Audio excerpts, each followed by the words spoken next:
You ask Tiger to solve. This deals with linear equations with one unknown. The final result is x equals -9/13. Let's solve it step by step. Group all constants on the right side of the equation. Subtract 4 from both sides. Group like terms.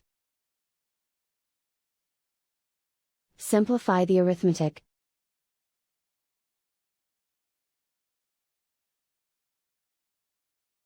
Isolate the x.